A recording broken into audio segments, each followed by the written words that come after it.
नहमदुहु व नसल्ली अला रसूलिल करीम। बिस्मिल्लाहिर्रहमानिर्रहीम। अस्सलामु अलैकुम नाज़रीन। आज का लेक्चर कुछ दस्तावेज़ात पर मैं पेश करूँगा, क्योंकि दस्तावेज़ात की कानूनी दुनिया में बहुत हैसियत होती है। उनका जेन्युइन होना, उनका अकॉर्डिंग टू लॉ होना और उनकी तहरीर कानूनी ज़बान में होना, उनके मंदरजात सही वाज़े होना, ये बहुत ज़रूरी होता है। लिहाजा मैं अपने व्यूअर्स को ये एडवाइज़ करूँगा कि जब भी कोई कानूनी दस्तावेज़ तैयार करवाएं तो वो एक अच्छे वकील से तैयार करवाएं। क्यों कि वो वकील ही उसकी बारीकियों को समझते हैं, वकला ही उसकी कानूनी लैंग्वेज को जानते हैं और वकला ही आइंदा उसमें जो पेचीदगियाँ आती हैं और जो मसाइल आते हैं उनको फेस करना होता है। उनको पता होता है कि जब भी कोई दस्तावेज़ अदालत में पेश होती है तो अदालत, जज साहब क्या क्या देखते हैं। लिहाजा जब भी कोई दस्तावेज़ तैयार करवाएं तो कानूनदान से करवाएं। ऐसे नहीं कि जो कोई बैठ गया, आमतौर पर प्रॉपर्टी डीलर हजरात ऐसा काम करते हैं तो वो मसाइल फिर बाद में वकला को होते हैं और अच्छा खासा केस आपकी दस्तावेज़ात की पुख्तगी ना होने की वजह से, कानूनी तरीके से ना होने, तैयार होने ना वजह से आप अच्छा केस हार जाते हैं। लिहाजा मसलन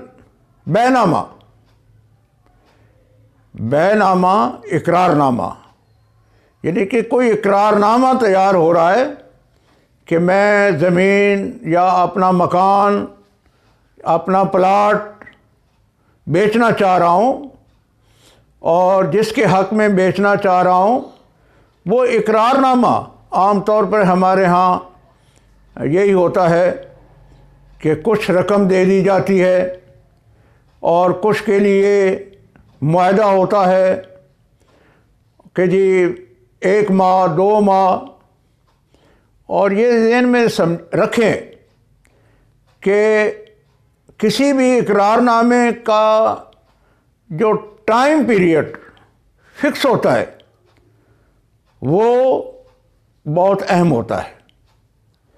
उसके मुताबिक ही अगर बाद के मामलात तय हो जाएं, फाइनल हो जाएं, तो मामलात दुरुस्त रहते हैं। वरना किसी ने भी कोई टर्म्स और कंडीशन वायलेट की फिर लिटिगेशन शुरू हो जाती है।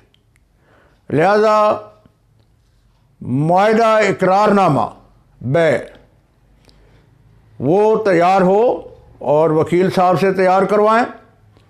उसमें दोनों पार्टियों के नाम होंगे, कितनी रकम अदा कर दी गई है, बाकी रकम कब अदा होगी, प्रॉपर्टी की एक्सप्लेनेशन, प्रॉपर्टी क्या है, प्लाट है, उसके खसरा नंबर, उसका मलकियत का क्या रेफरेंस है, वो प्रॉपर्टी जो बेच रहा है वो उसने कहाँ से ख़रीद की है और कब्ज़े की क्या सूरत हाल होगी, कब्ज़ा दे दिया गया है या बाद में दिया जाएगा, बाकायदा रजिस्ट्री कब करवाई जाएगी, तो ये सारी तफसीलात इकरारनामा मुआहदा बै में तहरीर होती हैं।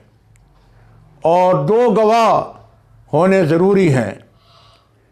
वो ऐसे गवाह, उनके नाम ऐसे गवाह ऐसे डाले जाएं जो बाद में अगर खुदा न खास्ता कोई लिटिगेशन हो जाए, मामलात अदालत में पहुंच जाएं, तो वो गवाह पेश हो सके। यानी कि ये मैं आपको बताऊं कि जो हाशिया के गवाह होते हैं वो बहुत अहम होते हैं। यानी कि हाशिया का गवाह का मतलब ये है कि डॉक्यूमेंट, दस्तावेज़, इकरारनामा मुआहदा बै जो उस पर गवाहान मौजूद हैं जिन्होंने दस्तखत किए हैं बतौर गवाह के, वो अदालत में पेश होंगे तो ज़्यादा अहम होगी, उनकी गवाही कंसीडर होगी। और वैसे तो हो जाती है बाकियों की भी, लेकिन ऑथेंटिक गवाह वही होते हैं जो हाशिया गवाह होते हैं। लिहाजा ऐसे गवाह हों जो बाद में अगर ज़रूरत पड़े तो वो अदालत में पेश हो सके। और एक दस्तावेज़ होती है मुख्तारनामा। ये बड़ी अहम दस्तावेज़ है, क्योंकि आम तौर पर कोई शख्स अपने बीमारी की वजह से, अपने कारोबार की वजह से या मुल्क से बाहर होने की वजह से वो अपनी प्रॉपर्टी की लुक आफ्टर नहीं कर सकता, या वो बेच रहा है, बेचना चाहता है, वो ख़ुद नहीं पेश हो सकता। ख़वातीन होती हैं पर्दा नशीन, हमारे माशरे में यकीनन अवॉइड किया जाता रहा है कि ख़वातीन अदालतों में ना जाएं, लेकिन अब माशाअल्लाह हमारा माहौल अदालतों का भी बहुत अच्छा हो गया है। हमारी लेडी लॉयर्स माशाअल्लाह बहुत आ गई हैं, उनकी वजह से हमारा माहौल बहुत अच्छा हो गया है। हमारी एम्प्लॉई अदालतों के अंदर, हमारी बच्चियां मुलाजिम हो गई हैं, वो कंप्यूटर की माहिर हो गई हैं। वहाँ अदालतों में भी माशाल्लाह हमारी बच्चियां काफ़ी मुलाजिम आ गई हैं। तो यकीनन माहौल अब हमारा वो पहले वाला नहीं रहा, जबकि पहले हम अदालतों में या थानों में अपने ख़वातीन को ले जाना पसंद ना करते थे, उनका जाना वहाँ मायूब समझा जाता था। लेकिन अब माशाल्लाह पुलिस में भी हमारी बच्चियाँ आ गई हैं, पुलिस अफसर बच्चियाँ हो गई हैं, तो कुछ माहौल बेहतर हो गया है। गो के कुछ मसाइल भी हो जाते हैं, लेकिन वो इंशाअल्लाह मैं लेडीज़ के जो राइट्स हैं वो किसी वक्त इस पर भी लेक्चर दूंगा। तो ये ज़रूरी है कि वो जब भी कोई मुख्तारनामा दिया जाए तो उसकी भी तफसीलात हों, वजह बतानी पड़ती है कि क्यों मुख्तारनामा दिया जा रहा है, और फिर उसके मंदरजात, क्योंकि कुछ तो इंतज़ामी मंदरजात होते हैं, लेकिन कुछ ऐसे होते हैं मसलन वो प्रॉपर्टी को बै किया जाना है, तो वो बै किया जाना बहुत अहम मामला होता है, और वो भी उसमें दर्ज किया जाता है कि जब भी वो प्रॉपर्टी को सेल किया जाएगा तो वो तमाम इख्तियारात जो मालिक को हैं वो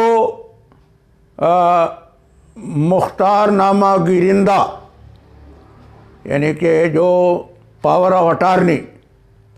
अच्छा, पावर ऑफ अटार्नी भी 2 किस्म की होती है, एक मुख्तारनामा ख़ास, एक मुख्तारनामा आम।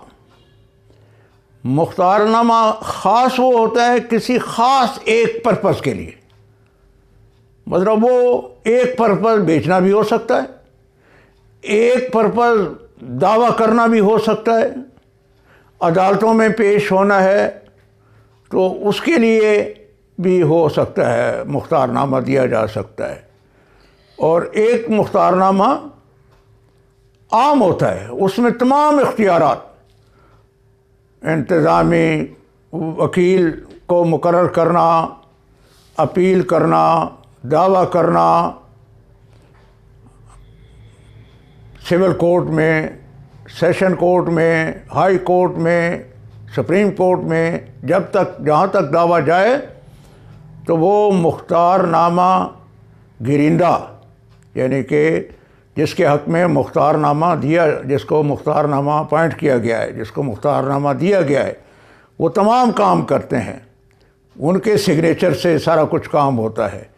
वही वकालतनामे में दस्तखत करेंगे और अगर बेच रहे हैं तो वहाँ भी, और उसका रेफरेंस होता है।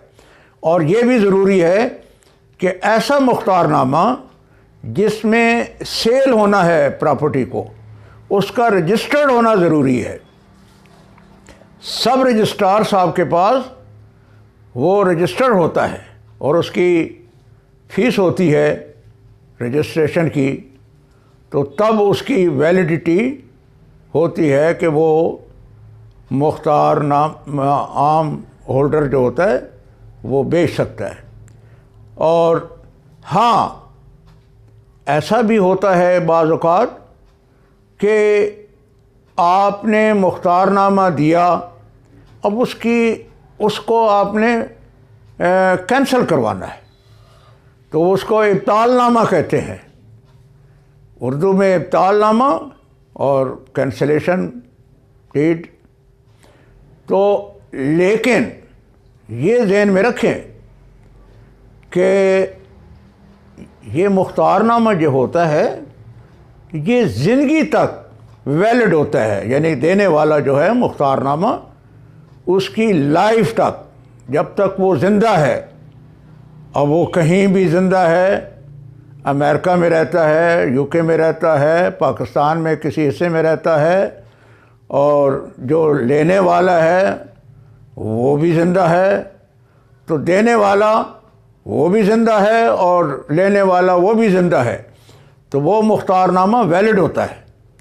जैसे ही मुख्तारनामा देने वाला फौत हो जाए तो वो साथ ही वो डॉक्यूमेंट भी ख़त्म हो जाता है। उसके बाद वो तमाम पावर्स जो उसने किसी को दे रखी होती हैं मुख्तारनामे के ज़रिए, वो ख़त्म हो जाती हैं, और जो काम उस दौरान वो कर चुका है वो वैलिड होते हैं। यानी कि उसने बेच दी प्रॉपर्टी, अब बाद में आप इब्तालनामा कराते रहें तो नहीं, फिर आपकी नहीं सुनी जाएगी, क्योंकि वो काम हो चुका। तो लिहाजा अगर रजिस्टर्ड है डॉक्यूमेंट तो इब्तालनामा भी वहीं रजिस्टर होगा जहाँ पर मुख्तारनामा को रजिस्टर कराया गया था। तो ये मुख्तसरन ये दस्तावेज़ात जो अहम हैं, जिनका तैयारी ज़रूरी होती है, आम तौर पर हमारे अदालतों में इनकी ज़रूरत पड़ती है, तो ये इंशाअल्लाह आइंदा भी हम आपको मुख्तलिफ़ और डॉक्यूमेंट्स जो बहुत अहम होते हैं उनके बारे में बताते रहेंगे। तो आज का लेक्चर, उम्मीद है आप ये, चूँकि ये लेक्चर आम तौर पर अवामुन्नास के लिए हैं, वकला के लिए भी मैं कोशिश करता हूँ कि उसके मामलात को इंशाअल्लाह और तफसील से बताऊँ, कानूनी मामलात। तो आप यकीनन इन लेक्चर्स को व्यू करें, देखें, सब्सक्राइब करें, फिर शेयर करें, लाइक करें, तो इंशाअल्लाह व्हाट्सएप पे मुझसे रब्ता होता रहता है लोगों के, मैं जवाब भी उनको दे देता हूँ और इंशाल्लाह आपसे रब्ता रहेगा। Thank you very much.